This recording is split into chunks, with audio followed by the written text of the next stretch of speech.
सभी विद्यार्थियों को राधे राधे। आशा है आप सभी कुशल मंगल होंगे। मेरा नाम है सुप्रिया एस कश्यप और वरदान आईएएस पर आपका स्वागत है। विद्यार्थियों, हम MHI 104 के most important and probable questions कर रहे थे, जिसका एक पार्ट हो चुका है। उसका लिंक आपको डिस्क्रिप्शन में मिल जाएगा।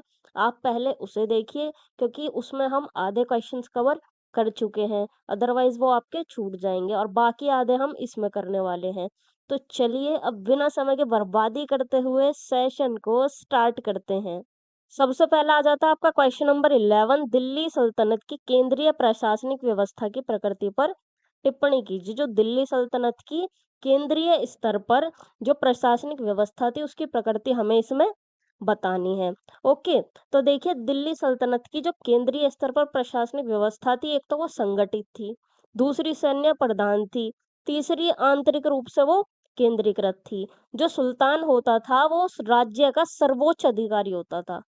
ठीक है, सर्वोच्च शासक वही होता था, उसने जो कह दिया वही होगा। पर प्रशासन कैसे चलाया जाता था? अब अकेला तो सुल्तान चलाएगा नहीं। प्रशासन जो था वो अलग अलग डिपार्टमेंट्स और ऑफिसर्स के माध्यम से चलाया जाता था। तो अब सबसे पहले बात कर लेते हैं इसकी केंद्रीय प्रशासनिक व्यवस्था के प्रमुख तत्वों के बारे में, जिसमें सबसे पहला पॉइंट आपका आ जाता है सुल्तान की स्थिति। तो जो सुल्तान होता था वो राज्य का क्या था? सर्वोच्च शासक था। जो उसने कह दिया वही होगा। और सेना, प्रशासन और न्याय सब किसके हाथों में था? सुल्तान के हाथों में था। लेकिन एक इम्पोर्टेंट बात ये थी कि जो सुल्तान था वो भी पूरी तरीके से इंडिपेंडेंट नहीं था। ठीक है, उसको भी डिपेंड रहना पड़ता था, क्योंकि वो अकेला तो कर नहीं पाएगा सारा काम। उसको भी डिपेंड रहना पड़ता था अमीरों के ऊपर, उलेमाओं के ऊपर, अधिकारियों के ऊपर। अधिकारी तो आपको पता ही है, ऑफिसर्स। उलेमा जो होते हैं वो इस्लाम में एक धार्मिक स्कॉलर होते हैं। ठीक है, वो उलेमा की बात भी सुना करता था। अब बात आ जाती है अमीरों की। जो अमीर थे ना, ये तुर्की और अफगानिस्तान के कुलीन वर्गों से ये बिलोंग किया करते थे। कुलीन मतलब जो अच्छे कुल से हैं, अमीर कुल से हैं। ठीक है, वहां से ये बिलोंग किया करते थे। मुस्लिम ये हुआ करते थे और ये सुल्तान के बहुत ज्यादा विश्वास पात्र होते थे। ठीक है, सुल्तान इन पर बहुत ज्यादा विश्वास किया करता था। और ये सेना में ऊंचे ऊंचे पोस्ट पर ये थे, जैसे कि सेनापति हो गया। और प्रशासन में भी ये काफी ऊंची ऊंची पोस्ट पर हुआ करते थे, अमीर। ओके, और एकता प्रणाली के माध्यम से ये राज्य के जो प्रमुख पद होते हैं उनके ये अधिकारी थे। ओके, मतलब ये हाई लेवल के ऑफिसर थे दिल्ली सल्तनत में, अमीर, एक लाइन में कहें तो। ओके, फिर बात आ जाती है इसका प्रशासन कैसे चलता था। तो देखो, प्रशासन चलता था अलग अलग विभागों के जरिए और अधिकारियों के जरिए। ये मैंने अभी आपको प्रस्तावना में इसकी बताया, भूमिका कह लो, एक ही बात है। ठीक है, जिसमें देखो सबसे पहला विभाग या डिपार्टमेंट कह लो इंग्लिश में, वो था दीवाने विजारत। ओके, तो इस विभाग का प्रमुख जो होता था वो कौन होता था? वजीर। दीवाने विजारत, और फिर प्रमुख कौन हुआ? वजीर। ठीक है, सिंपल सा है। तो ये क्या काम करता था? ये राजस्व और जो वित्त संबंधी, फाइनेंस से रिलेटेड जो भी कार्य होते थे उनकी ये देख रेख किया करता था। नेक्स्ट आ जाता है डिपार्टमेंट दीवाने आरिज। ये किससे रिलेटेड था? सेना से रिलेटेड था। तो ये विभाग जो था ये सेना का संगठन किया करता था, और सैनिकों का जो वेतन होता था उसकी व्यवस्था यही वाला डिपार्टमेंट करता था। फिर नेक्स्ट आ जाता है दीवाने रसालत। ये विभाग क्या करता था? ये करता था धार्मिक मामलों और जो विदेशी संबंधों के मामले होते हैं, ये उनसे रिलेटेड एक डिपार्टमेंट था। नेक्स्ट आ जाता है दीवाने इंशा। तो ये वाला विभाग क्या करता था? जो पत्र व्यवहार होते हैं और जो शाही आदेश होते हैं, ओके, ये उनका संचालन किया करता था। तो ये सारे डिपार्टमेंट हो गए, ये सारे अधिकारी हो गए। ऐसे इससे क्या पता चलता है? इससे ये पता चलता है इनका जो केंद्रीय स्तर पर प्रशासनिक व्यवस्था थी वो कितनी ज्यादा स्ट्रक्चर्ड थी और कितनी ज्यादा ये ऑर्गेनाइज्ड थी। फिर नेक्स्ट आ जाती है एकता प्रणाली। देखो इसमें क्या होता था एकता प्रणाली में, जो अधिकारी होते थे दिल्ली सल्तनत के, उनको ना सैलरी के बदले भूमि दी जाती थी, और उसी भूमि को क्या कहते थे? इक्ता। ठीक है। और जिसको भूमि दी गई वो क्या कहलाएगा, वो कहलाएगा इक्तादार। मतलब भूमि, और इक्तादार मतलब जिसको वो भूमि मिली है। क्लियर। इनका काम क्या होता था, इनका काम होता था उस भूमि पर कर वसूलना, वहां का प्रशासन चलाना, और सेना का रख रखाव करना। ठीक है, सेना को मेंटेन करना। लेकिन जो केंद्र था, केंद्र कौन था, सुल्तान था ना। तो जो सुल्तान था वो इन पर, इक्तादारों पर टाइम टू टाइम कंट्रोल भी रखता था। ठीक है, कहीं भाई इससे ज्यादा ही पावरफुल ना हो जाए, सुल्तान से ही ज्यादा पावरफुल ना होकर ये कहीं उसी के खिलाफ मोर्चा ना खोल दे, तो इस वजह से वो टाइम टू टाइम कंट्रोल भी रखा करता था सुल्तान। ओके। तो मतलब ये इनका जो सिस्टम है ये काफी ज्यादा कैसा है, केंद्रीकृत भी है और विकेंद्रीकृत भी है, दोनों हमें इसमें दोनों प्रवृत्तियां दिखाई पड़ती हैं। फिर नेक्स्ट आ जाता है न्याय व्यवस्था। तो देखो जो सुल्तान था वो न्याय का अंतिम स्रोत था। देखो कैसे, जैसे आज के जमाने में, ये मैंने आपको पार्ट 1 में भी दिया था एग्जाम्पल, ये मैं दोबारा से दे रही हूँ, लेकिन फिर भी आप सुन लो, कोई बात नहीं, ठीक है।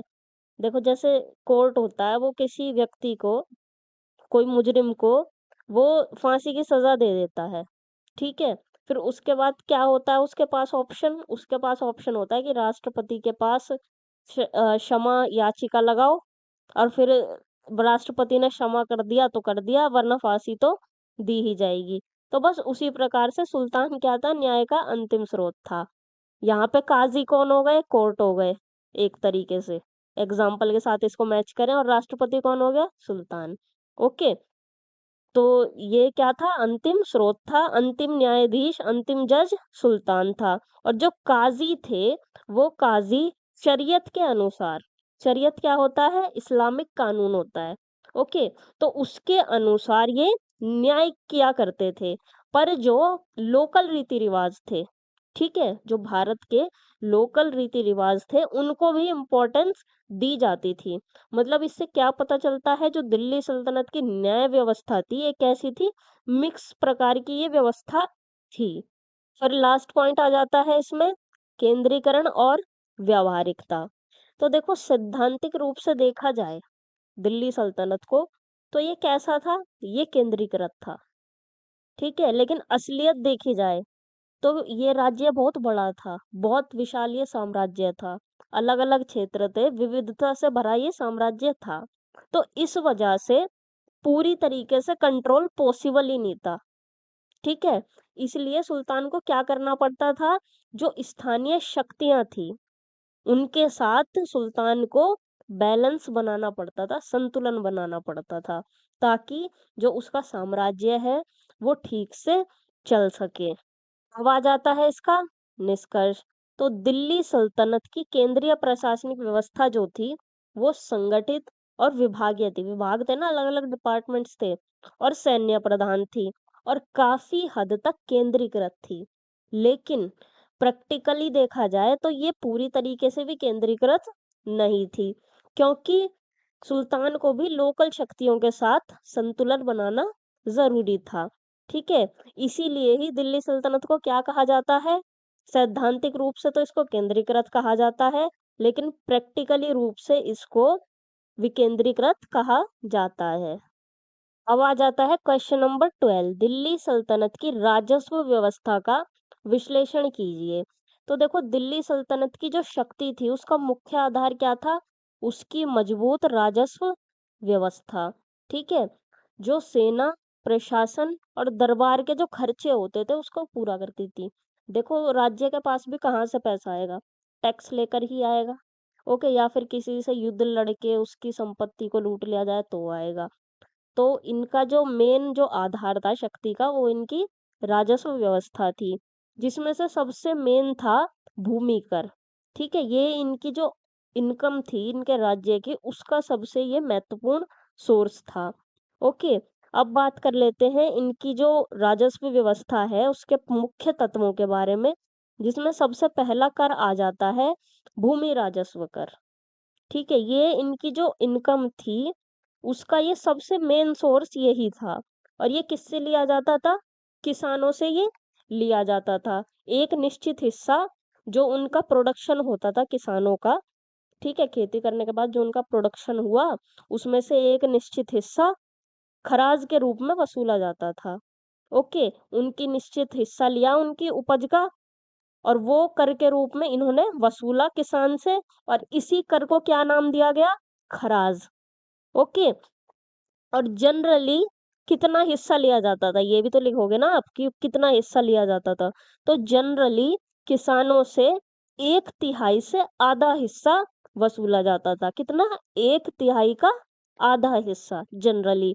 और कुछ शासकों ने, स्पेशली अलाउद्दीन खिलजी ने, इन्होंने क्या किया? इन्होंने किया सीधे मापकर प्रणाली लागू कर दी। ठीक है, कि भाई भूमि को नाप लो, पहले किसानों की भूमि को नाप लो और उसके हिसाब से उनसे कर वसूलो डायरेक्टली। और वो किसान कर देंगे किसको? डायरेक्टली राज्य को देंगे, बीच में कोई बिचौलिया नहीं होगा। ओके, ऐसी प्रणाली इन्होंने लागू करी अलाउद्दीन खिलजी ने। ओके, सीधा राज्य को दो। इससे हुआ क्या? इससे ये हुआ, जो राज्य की इनकम थी वो बढ़ गई, और जो बिचौलिए थे राज्य और किसानों के बीच में, उनका प्रभाव काफी ज्यादा घट गया। फिर नेक्स्ट आ जाता है इक्ता प्रणाली और राजस्व। तो देखो, इक्ता प्रणाली अभी तो वैसे हम इसके बारे में डिस्कशन कर चुके हैं, लेकिन दोबारा से कर लेते हैं, कोई बात नहीं। तो इसमें होता क्या था? अधिकारियों को सैलरी के बदले भूमि दी जाती थी, और उस भूमि पर उन्हें कर वसूलने का अधिकार दिया जाता था कि आप कर वसूलो, इधर हमारा प्रशासन भी चलता रहेगा, और आपको सैलरी के बदले पैसे भी मिल जाएंगे, और थोड़ा आप हमको भी देना। ओके, तो उनको दिया गया ये अधिकार कि कर वसूलो। और जिनको इक्ता दी जाती थी वो कौन थे? इक्तादार। और इक्तादार का काम क्या होता था? कर को वसूलना और वहां का प्रशासन चलाना, जो भूमि उसको दी गई है, और सेना व्यवस्था बनाए रखना। ठीक है, सैनिक व्यवस्था बनाए रखना, ताकि वो केंद्र की सहायता कर सके। लेकिन जो सुल्तान होता था वो समय समय पर कंट्रोल भी रखता था कि कहीं मेरे से ही ज्यादा पावरफुल ना हो जाए, मैंने इतने सारे अधिकार तो दे दिए।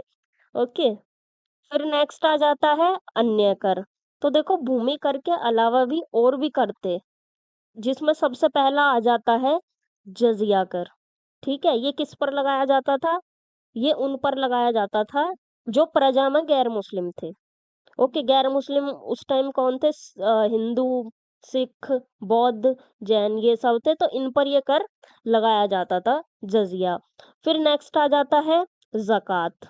ठीक है, ये कैसा था? ये धार्मिक कर था, जो किस पर लगाया जाता था? मुसलमानों पे। ओके, इन पर भी लगाया गया। फिर नेक्स्ट आ जाता है खुम्स या फिर खाम्स। गूगल पर दोनों नाम लिखे थे, इसलिए मैंने भी इधर दोनों ही लिख दिए। तो ये क्या था? जो देखो, युद्ध हुआ होता था, और युद्ध से प्राप्त जो लूट होती थी, तो उस लूट का 5वां भाग किसको दिया जाता था? राज्य को दिया जाता था, खुम्स या खाम्स करके नाम पर। ओके, और व्यापार और बाजार कर भी मौजूद था, ये भी वसूला जाता था। तो इससे क्या पता चलता है कि दिल्ली सल्तनत की जो इनकम थी उसके अलग अलग सोर्सेज थे, भूमि राजस्व भी, इक्ता प्रणाली भी, और ये अन्य ये जो अदर टैक्सेस हैं, ये इनकी इनकम के ये सारे सोर्सेज थे। फिर नेक्स्ट पॉइंट आ जाता है सुधार। तो कुछ सुल्तानों ने जो कर की दरें थी उसमें सुधार किया। जैसे कि मोहम्मद बिन तुगलक ने क्या किया? कर की दर को बढ़ा दिया दो आब क्षेत्रों में। तो इससे क्या हुआ? किसानों के अंदर असंतोष फैल गया, और इनकी जो ये पॉलिसी है वो क्या हो गई? फेल हो गई। और बाद में जब फिरोज शाह तुगलक आए, तो इन्होंने कर की दरों में थोड़ी नरमी लाई, और इन्होंने सिंचाई व्यवस्था को भी अच्छा किया पहले के मुकाबले। तो फिर उसके बाद जो इनकी व्यवस्था थी उसमें काफी ज्यादा सुधार आया। तो इससे क्या पता चलता है? जो हर शासक आते थे, उन्होंने सिस्टम को अपने हिसाब से मॉडिफाई किया। फिर लास्ट पॉइंट आ जाता है इसमें प्रशासनिक नियंत्रण।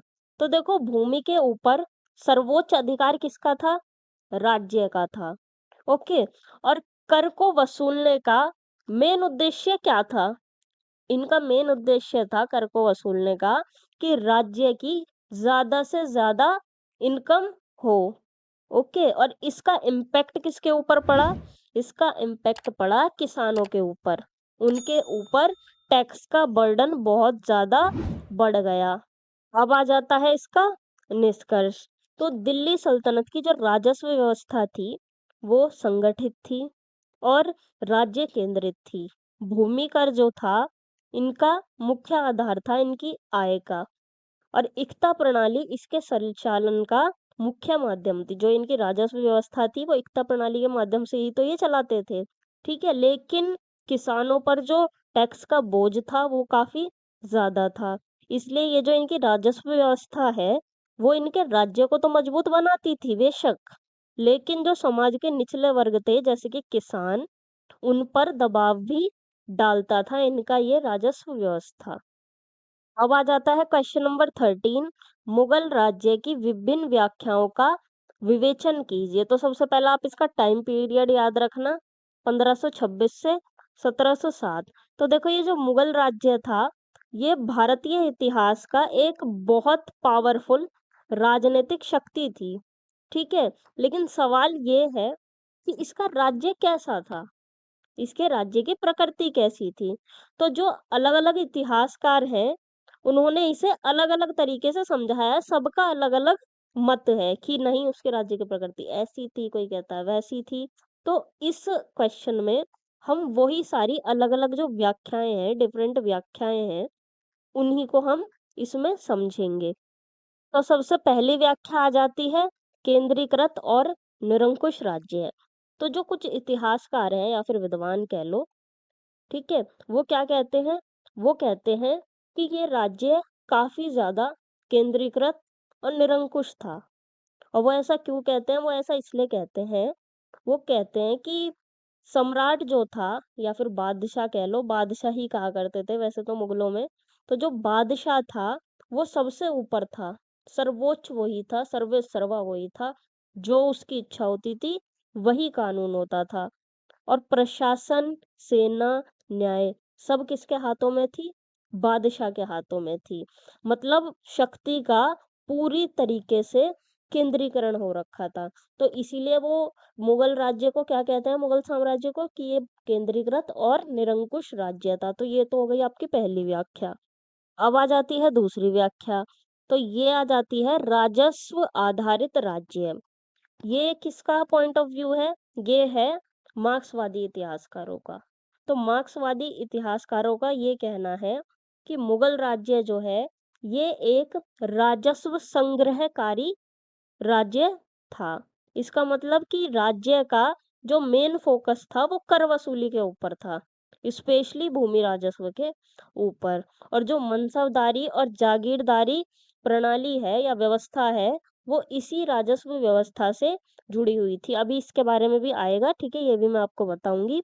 देखो, एक लाइन में कहें कि मार्क्सवादी क्या कहना चाहते हैं, तो मार्क्सवादी ये कहना चाहते हैं कि अगर राजस्व ना होता, तो मुगल साम्राज्य भी ना होता। ये 100 बातों की एक बात। फिर आ जाती है तीसरी व्याख्या, सामंती विशेषताएं। तो जो कुछ इतिहासकार हैं, वो कहते हैं कि मुगल राज्य में सामंती तत्व भी थे, सामंती तत्व भी मौजूद थे। जो स्थानीय जागीरदार थे, वो शक्तिशाली थे, ओके। लेकिन पूरी तरीके से हम इसको सामंतवाद नहीं कह सकते, जैसे कि यूरोप में था।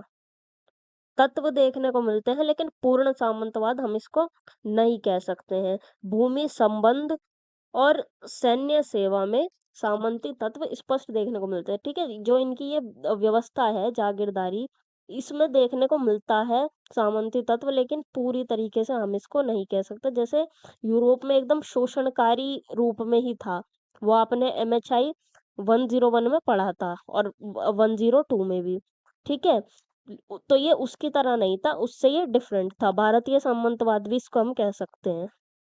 फिर चौथी व्याख्या आ जाती है समावेशी और समन्वयवादी। दोनों में से कोई सा भी एक वर्ड आप याद कर सकते हैं, ठीक है। तो जो कुछ इतिहासकार हैं, वो मुगल राज्य को समावेशी बताते हैं। और वो ऐसा बता के क्या तर्क देते हैं? वो ये तर्क देते हैं कि जो अलग अलग धर्म के लोग थे और जो जातियां थी अलग अलग, उनको भी इन्होंने अपने प्रशासन में शामिल किया था और हिंदुओं को भी इन्होंने अधिकारी बनाया था। और वो इसका एक प्रमाण भी देते हैं, वो कहते हैं कि अकबर की जो नीतियां हैं वो इसका एकदम बेस्ट एग्जाम्पल है इस बात का। तो इससे क्या पता चलता है कि मुगल साम्राज्य समावेशी तो था। फिर लास्ट व्याख्या आ जाती है पितृसत्तात्मक नौकरशाही। ये वाली व्याख्या किसने दी थी? मैक्स वेबर ने। तो इन्होंने कहा कि मुगल राज्य एक पितृसत्तात्मक नौकरशाही राज्य था, क्योंकि इसमें जो बादशाह था वो सर्वोच्च शासक था और अधिकारी जो थे वो इसी की, बादशाह की पर्सनल अथॉरिटी पर डिपेंड करते थे। यानी कि जो मुगल साम्राज्य था वो बादशाह का एक पर्सनल सिस्टम और एक पर्सनल नौकरशाही था। अब आ जाता है इसका निष्कर्ष। तो मुगल राज्य की प्रकृति कैसी थी? बहुआयामी थी। इसे हम कह सकते हैं कि केंद्रीकृत भी थी, राजस्व आधारित भी थी, आंशिक रूप से सामंती भी थी और समावेशी भी ये थी। इसलिए अलग अलग व्याख्याएं मिलकर हमें एक इसकी सही समझ देती है। हम किसी एक ही व्याख्या से मुगल साम्राज्य को नहीं समझ सकते कि हाँ वो तो ऐसा ही था। हमें ये सारी व्याख्याओं को मिला करके तब हम इसको सही से समझ सकते हैं। अब आ जाता है आपका क्वेश्चन नंबर 14। मुगल प्रशासनिक ढांचे की प्रमुख विशेषताओं का वर्णन कीजिए। विशेषताएं बतानी है इनके प्रशासनिक ढांचे की। तो इनका जो प्रशासनिक ढांचा था वो केंद्रीकृत था, संगठित था और पदानुक्रमित था। और इस ढांचे को जो इस प्रकार से इन्होंने बनाया था, इसका मेन उद्देश्य क्या था? जो इनका विशाल साम्राज्य था उसको कंट्रोल करना, राजस्व वसूलना और शांति व्यवस्था को बनाए रखना। अब बात कर लेते हैं इसकी मुख्य विशेषताओं के ऊपर, जिसमें सबसे पहली आ जाती है सम्राट की सर्वोच्च सत्ता। तो सबसे ऊपर कौन था? सम्राट या फिर बादशाह।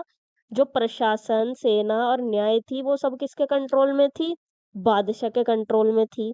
लेकिन बादशाह को भी मदद मिलती थी किससे? मंत्रियों से, अधिकारियों से। मतलब जो केंद्रीय सत्ता इनकी थी वो काफी ज्यादा स्ट्रोंग थी। फिर नेक्स्ट आ जाता है इनका केंद्रीय प्रशासन। तो इनका जो केंद्रीय प्रशासन था ना वो अलग अलग डिपार्टमेंट्स और अलग अलग ऑफिसर्स के जरिए चलाया जाता था, जिसमें सबसे पहला आ जाता है वजीर।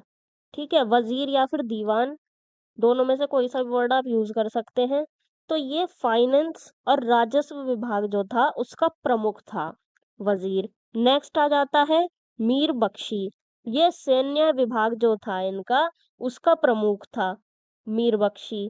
और मनसबदारों की जो नियुक्ति होती थी, यानी कि जो अपॉइंट किया जाता था मनसबदारों को, वो भी कौन करता था? मीर बख्शी।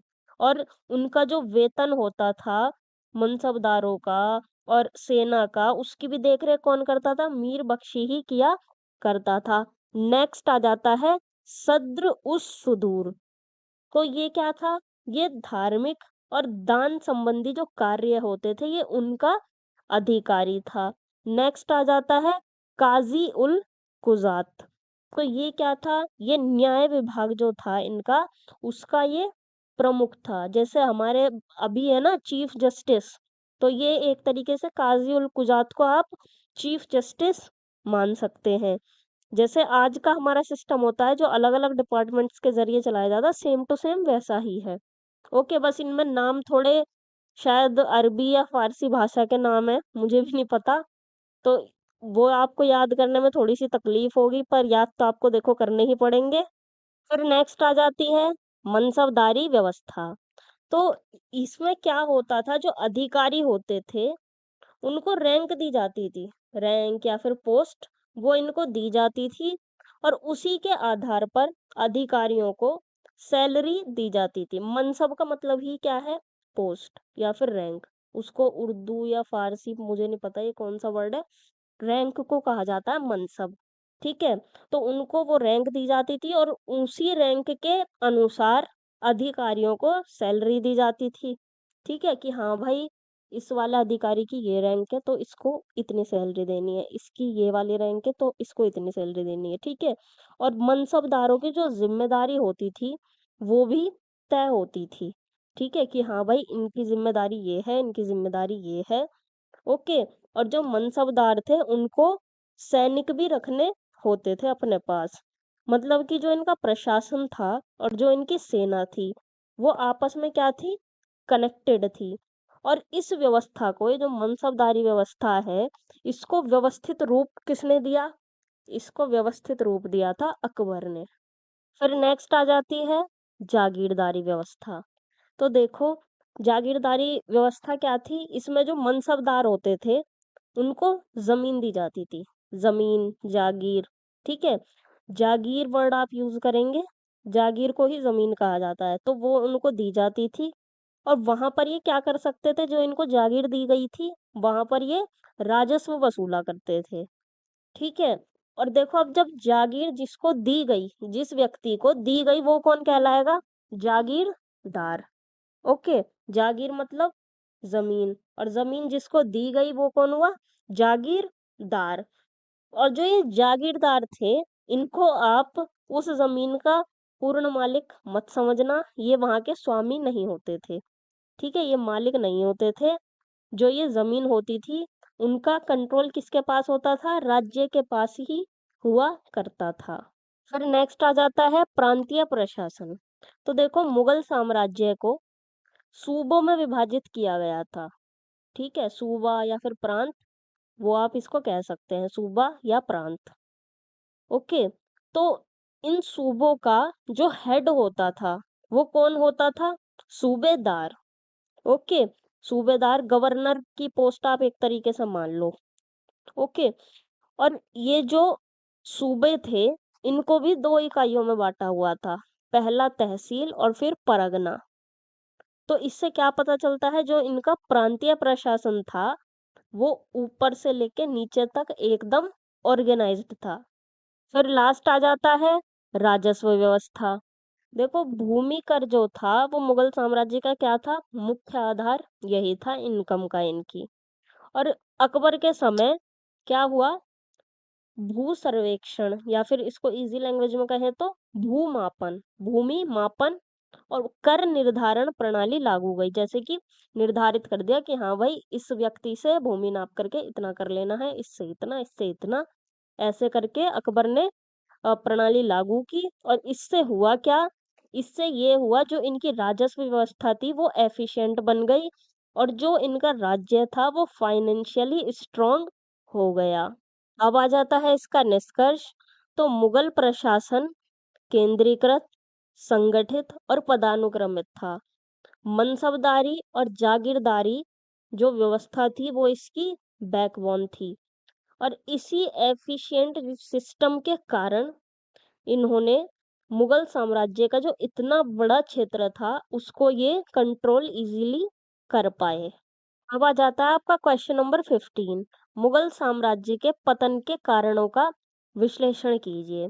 देखो, सबसे पहली बात आ जाती है कि मुगल साम्राज्य की स्थापना किसने की थी? बाबर ने।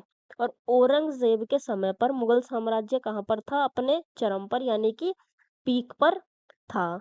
लेकिन 18वीं सदी आते आते ही क्या हो गया? धीरे धीरे कमजोर हो गया और अपने पतन की ओर भी ये बढ़ गया।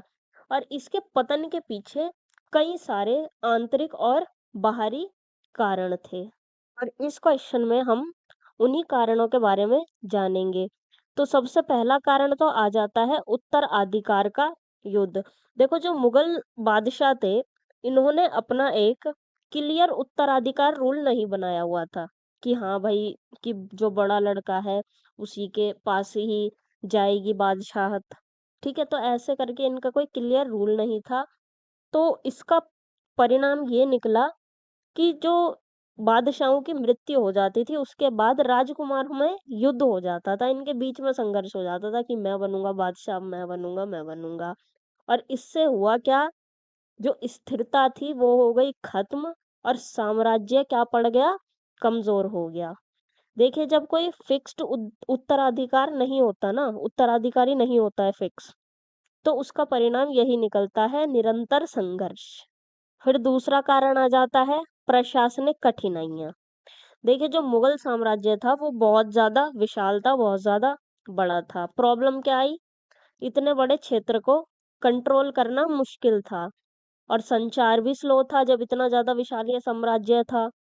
और साथ ही जो लंबी दूरी के ये सैन्य अभियान किया करते थे, उन अभियानों ने खजाने को क्या कर दिया, खाली कर दिया।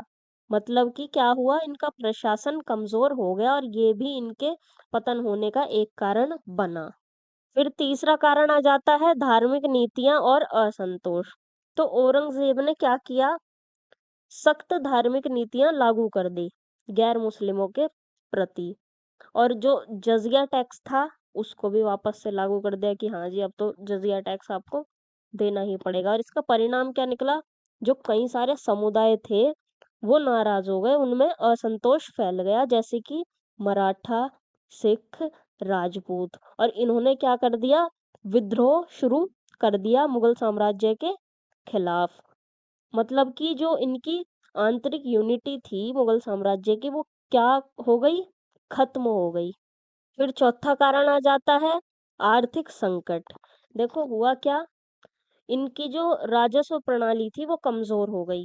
प्रॉब्लम ये आई थी, जागीरदारी संकट उत्पन्न हो गया था, भ्रष्टाचार फैल गया था, और जो टैक्स कलेक्शन होता था उसमें भी काफी ज्यादा कमी आ गई थी। और साथ ही जो ये युद्ध लड़ रहे थे उसमें भी इनका काफी ज्यादा खर्चा हो रहा था, और इन सब का परिणाम क्या निकला, मुगल साम्राज्य आर्थिक रूप से कमजोर हो गया।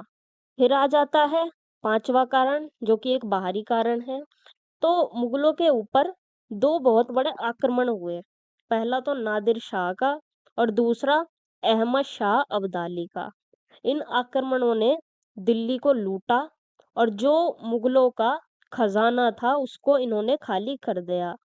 और इसका परिणाम ये निकला कि जो मुगलों का स्टेटस था, इनकी जो प्रतिष्ठा थी वो खत्म हो गई, इनकी काफी ज्यादा बेइज्जती इधर हुई। फिर आ जाता है लास्ट कारण, यूरोपीय शक्तियों का उदय।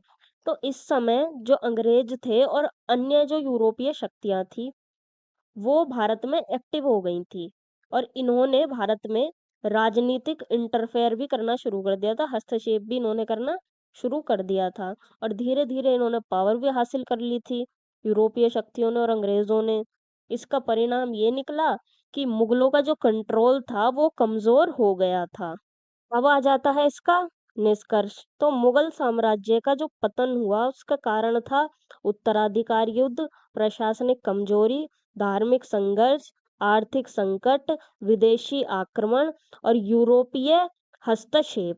ये सारे इसके पतन के कारण थे, और इन सभी कारणों ने मिलकर इस पावरफुल साम्राज्य को क्या कर दिया, कमजोर कर दिया। और 18वीं सदी आते आते ये क्या हो गया, ये सिर्फ एक नाम मात्र का ही साम्राज्य रह गया। देखिए सेशन आपको पसंद आ रहा है, हेल्पफुल लग रहा है, और आपको पढ़ाया हुआ अभी समझ आ रहा है, तो वीडियो को लाइक कर दीजिए और अपने दोस्तों के साथ भी इसको शेयर कीजिए।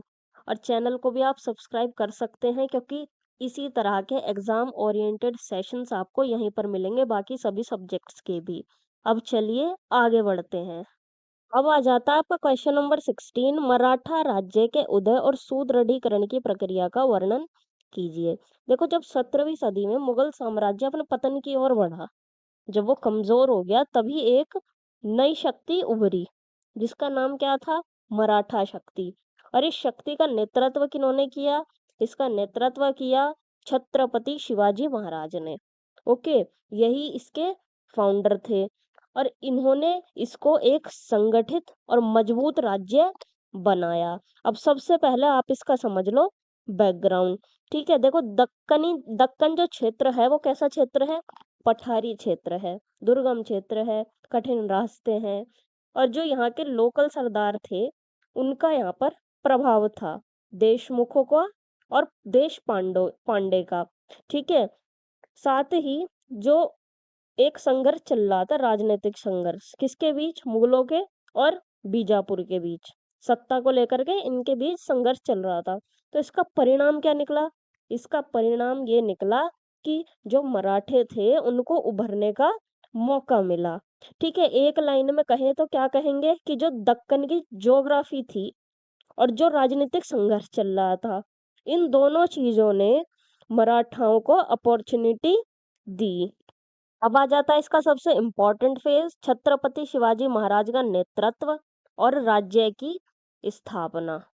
तो देखो इन्होंने क्या किया, तोरना और जो रायगढ़ के किले थे, इन्होंने इस पर अपना अधिकार स्थापित करके अपनी शक्ति को इन्होंने बढ़ाया, और जो हिंदवी स्वराज की अवधारणा है उसको इन्होंने आगे बढ़ाया। और 1674 में रायगढ़ में इनका राज्य अभिषेक हुआ, और इन्होंने एक संगठित, एकदम ऑर्गेनाइज्ड प्रशासनिक ढांचा बनाया, जिसे क्या कहा जाता था, अष्ट प्रधान परिषद। अभी ये आएगी, अगले क्वेश्चन में आएगा, इसके बारे में डिटेल से पढ़ेंगे। ओके। और इन्होंने गुरिल्ला युद्ध नीति को अपनाया, और इस नीति को अपना करके इन्होंने मुगलों और जो दक्कनी सुल्तान थे उनको इन्होंने चुनौती दी। फिर नेक्स्ट आ जाता है प्रशासनिक और राजस्व व्यवस्था। तो राज्य को इन्होंने प्रांतों में बांटा हुआ था, क्यों, ताकि प्रशासन ऑर्गेनाइज्ड तरीके से चल सके। और चौथ और सरदेशमुखी जैसे कर लगाए जाते थे। ठीक है।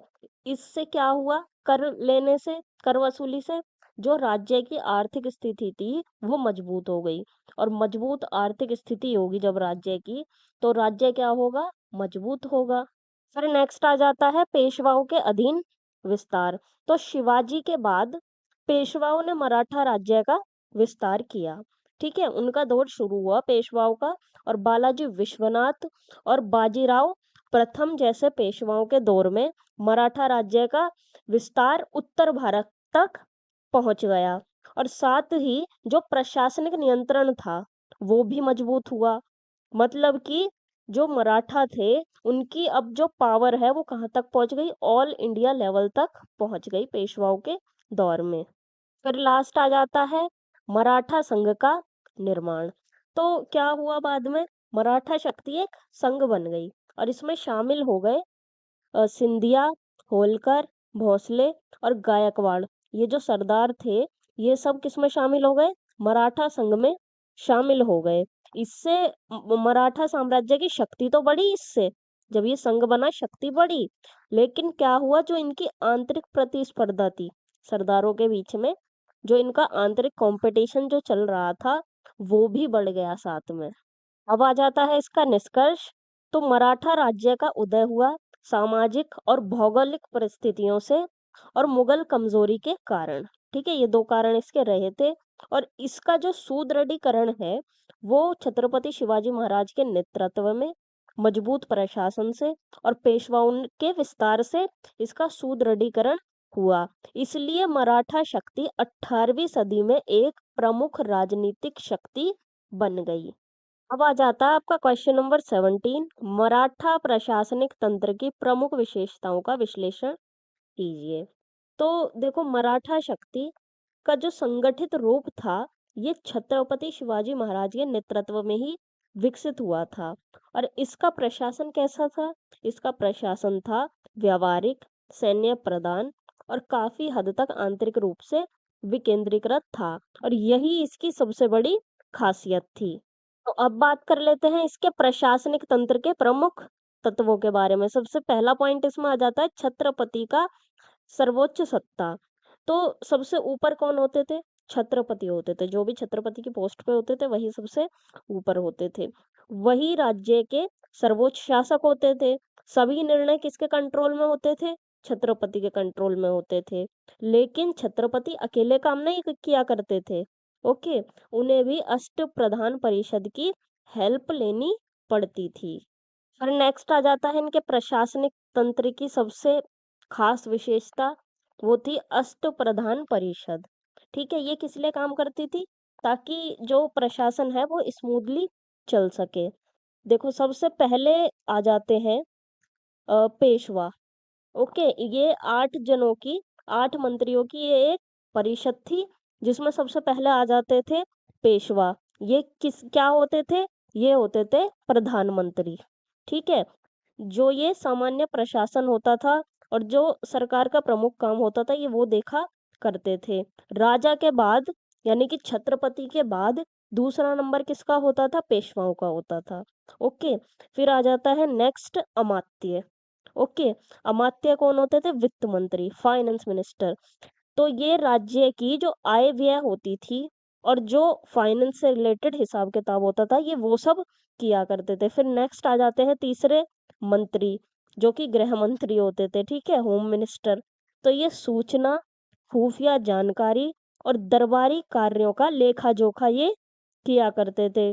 फिर आ जाते हैं सचिव, जो कि पत्र व्यवहार का काम ये करते थे। जो राजकीय पत्राचार होता था और जो शाही मुहर होती थी, उसका ये प्रबंधन किया करते थे। फिर नेक्स्ट आ जाते हैं सुमंत। ये कौन थे? विदेश मंत्री थे। तो ये विदेश नीति, संधि और पड़ोसी राज्यों के साथ संबंध का ये देखते थे सारा काम। फिर नेक्स्ट आ जाता है सेनापति। ये कौन होते थे? सेना के प्रमुख, सेनापति नाम से ही पता चल रहा है। तो सेना का नेतृत्व ये किया करते थे। रक्षा और सुरक्षा इन्हीं के हाथों में थी। फिर नेक्स्ट आ जाते हैं पंडित राव, जो कि धर्माध्यक्ष थे मराठा साम्राज्य के। धार्मिक मामलों, दान और नैतिकता का प्रबंधन ये किया करते थे।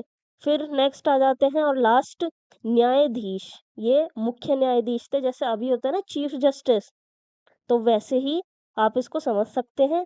ये न्यायिक मामलों का निर्णय करते थे, जो भी न्याय से संबंधित मामले होते थे उनका निर्णय यही किया करते थे। ओके।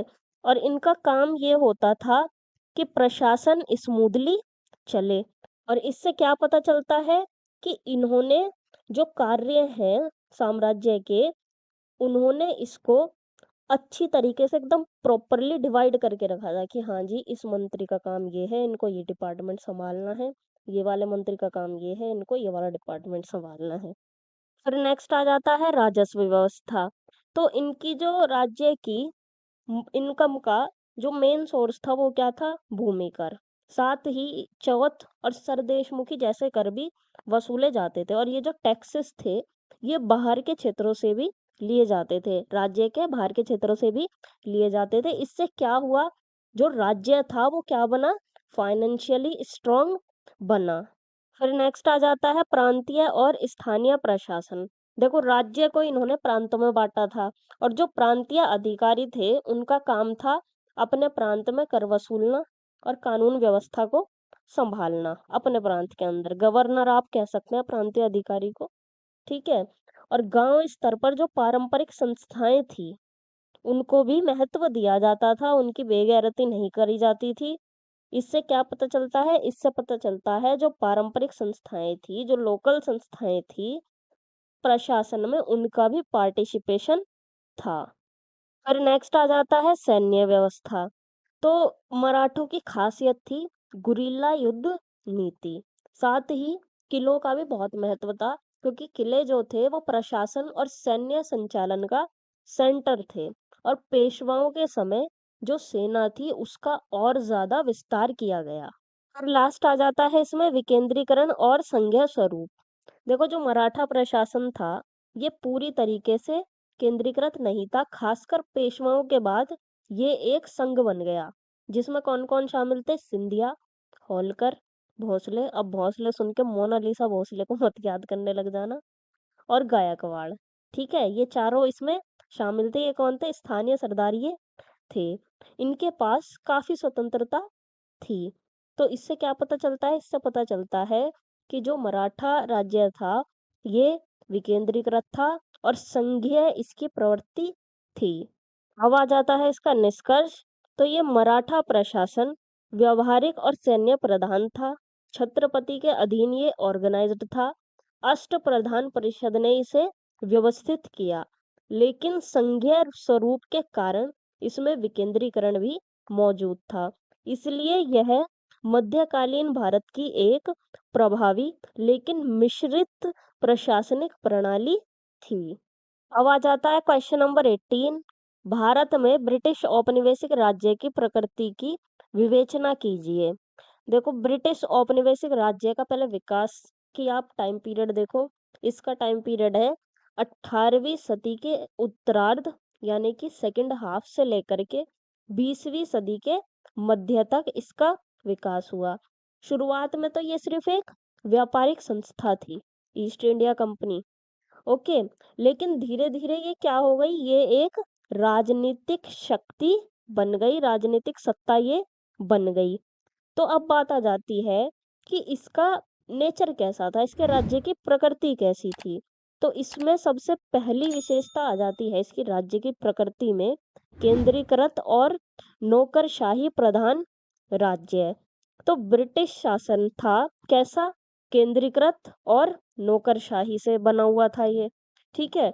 टॉप लेवल पर कौन आते थे, गवर्नर जनरल और वायसराय। और जो इनका प्रशासन चलता था वो चलता था सिविल सर्वेंट के जरिए, आईसीएस, इंडियन सिविल सर्विसेज के थ्रू ये अपना प्रशासन चलाया करते थे। मतलब कि जो इनका राज्य की प्रकृति थी, जो इनका प्रशासन था वो एकदम ऑर्गेनाइज्ड था और कानून आधारित इनका सिस्टम था। लेकिन कंट्रोल पूरी तरह किसके पास था, अंग्रेजों के पास था। फिर नेक्स्ट आ जाता है इसमें आर्थिक शोषण। देखो अंग्रेजों ने भारत का आर्थिक शोषण करा। इनका मेन एम था कि ज्यादा से ज्यादा हम क्या कमा सके, लाभ कमा सके, हमारा प्रॉफिट हो। कैसे, इन्होंने जो भूमि राजस्व नीतियां थी, जैसे कि स्थायी बंदोबस्त, महालवाड़ी, रैयतवाड़ी, इसका उद्देश्य क्या था, ज्यादा से ज्यादा टैक्स ये प्राप्त कर सके, लगान इनको मिल सके ज्यादा से ज्यादा, ठीक है। यहाँ से इन्होंने लूटा। फिर दूसरी चीज इन्होंने क्या करी, इन्होंने भारत को कच्चे माल का स्रोत बना दिया और तैयार माल का इन्होंने इसको बाजार बना के छोड़ दिया। मतलब कि एग्जाम्पल के साथ मैं आपको बताती हूँ, जैसे कि यहाँ से उन्होंने कच्चा माल जैसे कि कॉटन लिया, ठीक है। कॉटन कपास उन्होंने लिया इधर से सस्ते रेट में, उधर ले गए अपने ब्रिटेन में, वहां से उसको तैयार माल में कन्वर्ट किया, शर्ट वर्ट कुर्ता जो भी बनाया उसका, फिर यहाँ पे वापस लाया और यहीं पे उसको बेचा, भारतीयों को ही बेचा। प्रॉफिट किसका हुआ इसमें, अंग्रेजों का ही हुआ ना। सस्ते माल में खरीद रहे हैं और सस्ते दाम में खरीद रहे हैं यहीं से कच्चा माल, वहां से जाके कम लागत में उसको बना रहे हैं मशीनों से, फैक्ट्री से, फिर यहाँ पे लाके उसको बेच रहे हैं भारतीयों को ही, हर तरीके से लूट रहे हैं। और जो दादा भाई नरोजी थे, इन्होंने धन निकासी का सिद्धांत दिया था। इन्होंने बताया कि ये जो है अंग्रेज, ये भारत का धन इधर से ढो रहे हैं अपने उधर ब्रिटेन में, ठीक है। यहाँ से वो सारा धन इधर से लेकर के जा रहे हैं। उन्होंने हर चीज अपने फायदे के लिए करी है। ट्रेन बना रहे हैं तो अपने फायदे के लिए बना रहे हैं, ताकि वो कच्चा माल बंदरगाहों तक पहुंचा सके। हर चीज वो अपने फायदे के लिए कर रहे हैं, भारत का आर्थिक शोषण वो कर रहे हैं। ये सिद्धांत किन्होंने दिया, दादा भाई नौरोजी ने।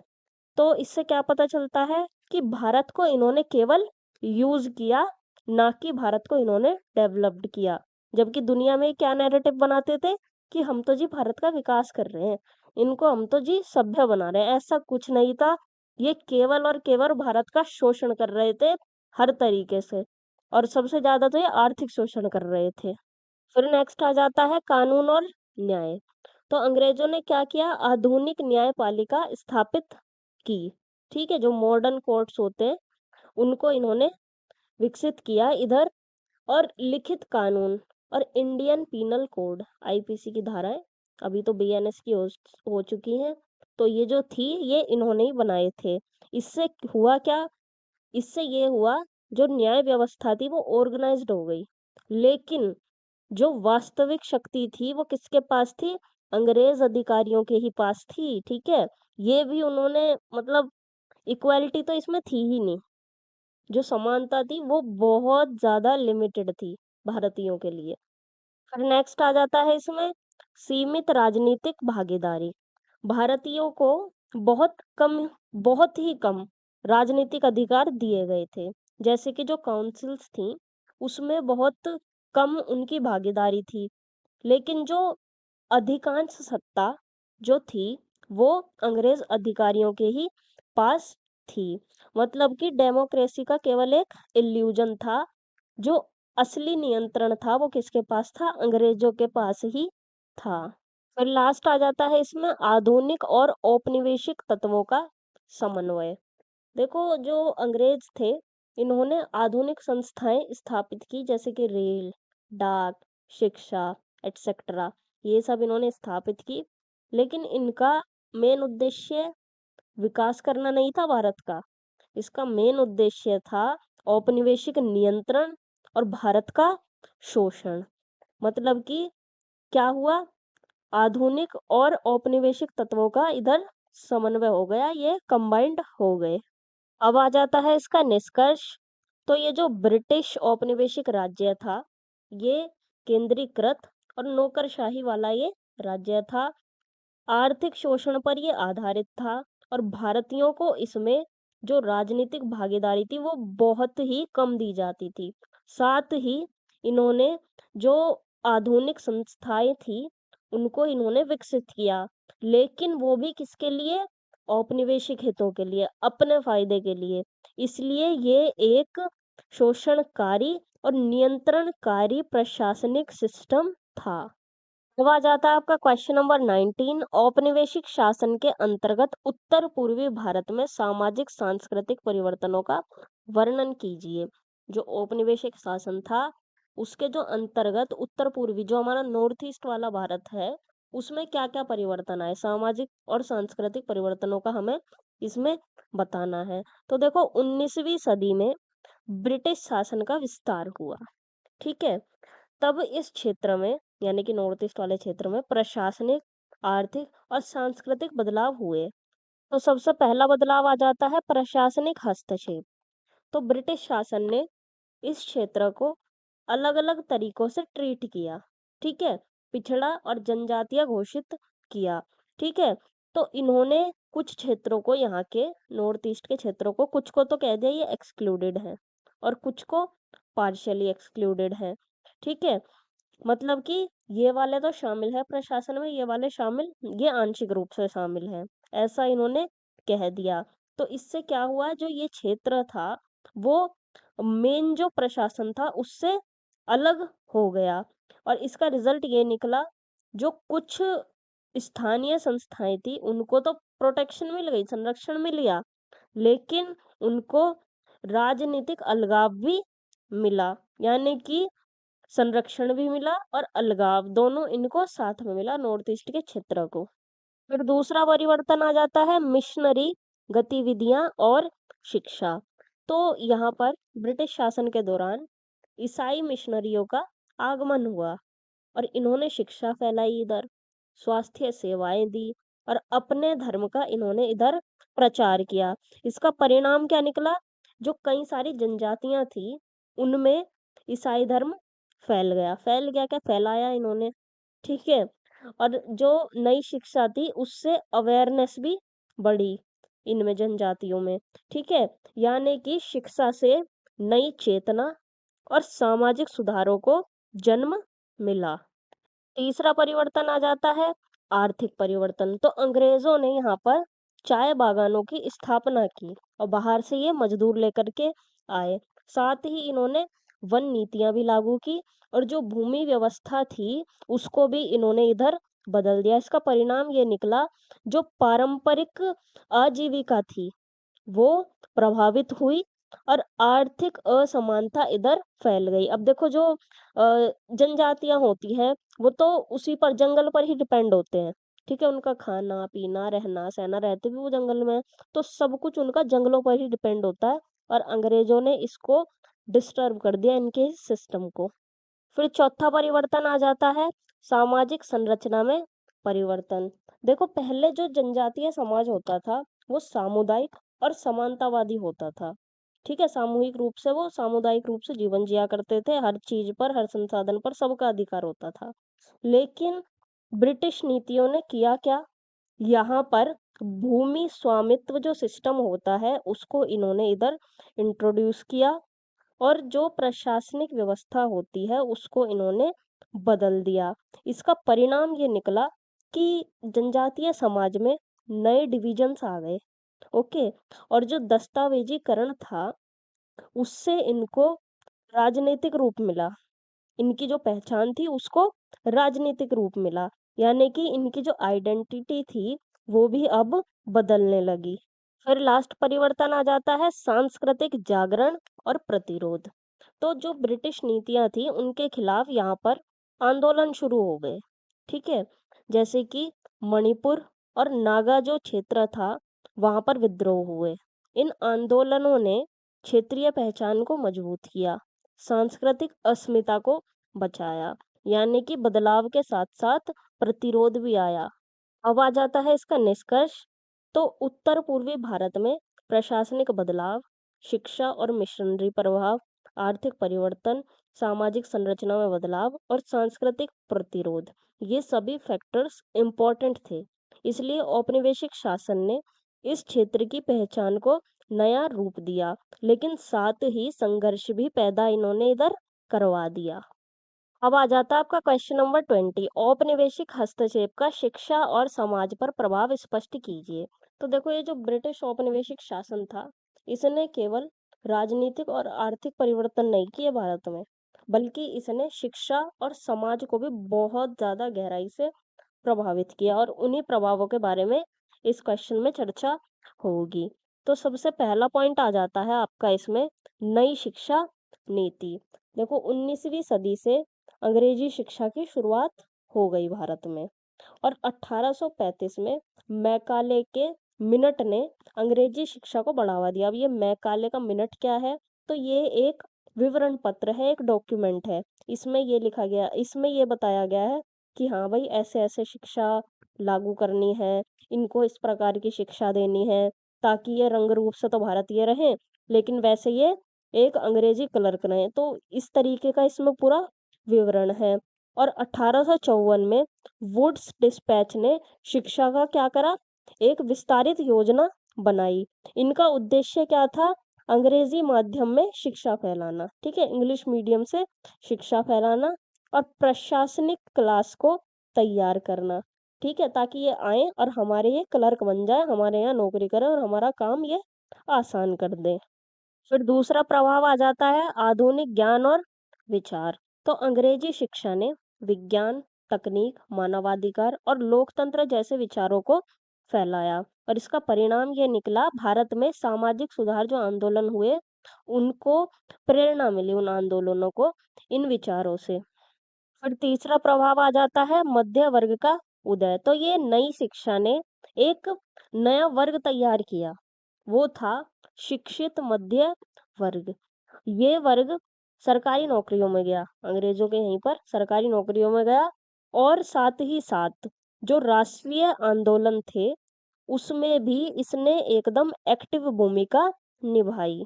फिर चौथा प्रभाव आ जाता है पारंपरिक शिक्षा पर प्रभाव। तो ये जो नई शिक्षा नीति आई थी, इसने जो हमारा गुरुकुल और मदरसे थे, इनकी भूमिका एकदम घटा दी, इनकी इम्पोर्टेंस कम हो गई। और अब शिक्षा का फोकस किस पर होने लगा, कि क्लर्क तैयार हो जाएं हमारे प्रशासन के लिए, औपनिवेशिक प्रशासन के लिए क्लर्क तैयार हो जाएं। इस तरीके की ट्रेनिंग दी जाने लगी शिक्षा में। फिर पांचवा परिवर्तन आ जाता है सामाजिक परिवर्तन। तो शिक्षा ने जागरूकता को बढ़ाया, और इसका परिणाम ये निकला, सती प्रथा के खिलाफ आवाजें उठी, बाल विवाह का विरोध होने लगा, अस्पृश्यता मतलब कि छुआछूत, इसके खिलाफ आंदोलन होने लगे, और साथ ही साथ महिलाओं की शिक्षा पर भी जोर दिया गया, मतलब कि समाज में सुधार भी आए। अब बात कर लेते हैं इसकी सीमाओं के ऊपर। तो देखो, ये जो इनका नई नई जो शिक्षा थी, ये सभी तक नहीं पहुंच पाई, ठीक है, मेनली ये शहरी क्षेत्रों तक ही सीमित रही, ग्रामीण क्षेत्रों तक, दूर दराज के इलाकों तक ये नहीं पहुंच पाई, और ज्यादातर ये उच्च वर्ग के लोगों तक ही सीमित थी, गरीब वर्ग के लोगों तक नहीं पहुंच पाई, क्योंकि महंगी होती होगी। और इससे क्या हुआ, जो असमानता थी वो ज्यों की त्यों बनी रही। अब आ जाता है इसका निष्कर्ष। तो ये जो औपनिवेशिक शिक्षा नीति थी, इसने आधुनिक चेतना लाई, मध्य वर्ग को जन्म दिया यानी कि मिडिल क्लास को, और सामाजिक सुधार को भी बढ़ावा दिया। लेकिन ये सीमित थी, क्योंकि ये हर क्षेत्र तक और हर वर्ग के लोगों तक नहीं पहुंच पाई थी, और इसका उद्देश्य जो था वो औपनिवेशिक हितों से प्रेरित था। इसलिए जो इसका प्रभाव हुआ वो पॉजिटिव और नेगेटिव दोनों रूप में हुआ। तो यहाँ पर ये आपका हो जाता है MHI 104 कंप्लीट। अब आप इसका एग्ज़ाम बहुत अच्छे से कर पाएँगे और मैं आशा करती हूँ कि सभी क्वेश्चंस आपको समझ में आ गए होंगे। लेकिन आपका कोई डाउट रह गया हो तो आप कमेंट सेक्शन में पूछ सकते हैं या फिर आप टेलीग्राम पर भी कॉन्टैक्ट करके डायरेक्टली अपना डाउट क्लियर कर सकते हैं। तो अब बात आ जाती है कि ये पीपीटी आपको कहाँ से मिलेगी? ये पीपीटी मिलेगी आपको टेलीग्राम चैनल से। तो आप वहाँ उसको ज्वाइन कीजिए, उधर से डाउनलोड कीजिए और उधर से आप पढ़ सकते हैं। और एक सबसे स्पेशल बात, ये पीपीटी में तो देखो समराइज्ड वे में सब कुछ लिखा हुआ है, इसके डिटेल्ड नोट्स भी आपको टेलीग्राम से ही मिलेंगे, तो आप वो भी डाउनलोड करके उधर से पढ़ सकते हैं। ऑल द बेस्ट आप सभी को। अच्छे से आप अपना एग्ज़ाम करिएगा, घबराइएगा मत। और आपने अगर हमारी ये वीडियो नहीं देखी है परफेक्ट आंसर राइटिंग वाली, तो आप इसको देख सकते हैं। ये बात मैं आपके फ़ायदे के लिए ही बता रही हूँ, इसमें मेरा कोई निजी स्वार्थ नहीं है। ओके। सेशन आपको हेल्पफुल लगा हो तो इसको लाइक कर दीजिए, कमेंट सेक्शन में अपना रिव्यू दीजिए और अपने दोस्तों के साथ भी इसको शेयर कीजिए। और बाकी सब्जेक्ट्स के भी ऐसे ही सेशन पाने के लिए वरदान आईएचएस को सब्सक्राइब करें और बेल आइकन को भी याद से प्रेस कर लें ताकि नोटिफिकेशन सबसे पहले आपको मिल सके। और नोट्स के लिए आप टेलीग्राम ज्वाइन कर सकते हैं और व्हाट्सएप और इंस्टाग्राम पर भी आप हमें ज्वाइन कर सकते हैं। इन सभी के लिंक्स आपको डिस्क्रिप्शन में मिल जाएंगे। तो मिलते हैं नेक्स्ट सब्जेक्ट के सेशन में। तब तक के लिए स्वस्थ रहिए, पढ़ते रहिए। जय हिंद, जय भारत, राधे राधे।